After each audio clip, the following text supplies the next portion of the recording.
शाळेबद्दल आपल्या प्रत्येकाला प्रेम, कृतज्ञता या सर्व गोष्टी आणि आपण आज जे घडलो आहोत तर या मराठी शाळेनंच आपल्याला सर्वांना घडवलेलं आज जे यश संपादन केलं आहोत या मराठी शाळेमध्ये मुळच आपण आज घडलो आहोत अशी भावना ठेवून श्री संकेत चंद्रकांत कदम व श्री सागर चंद्रकांत कदम या दोघा बंधूंनी या शाळेमध्ये आपलं प्राथमिक शिक्षण पूर्ण केलं आणि आज यशाच्या शिखरावरती ते दोघेही बंधू पोहोचलेले आहेत आणि या मराठी शाळेचा आपण काहीतरी देणं लागतो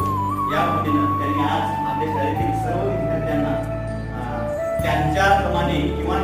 त्याहीपेक्षा मोठं व्हावं या भूमिकेतून अभ्यास करण्यासाठी शैक्षणिक साहित्य तसेच शाळेमध्ये वातावरण निर्मिती व्हावी या भूमिकेतून स्पीकर सेट असे दोन साहित्य आपल्या शाळेला देऊ केलेले आहेत. मी शाळेतर्फे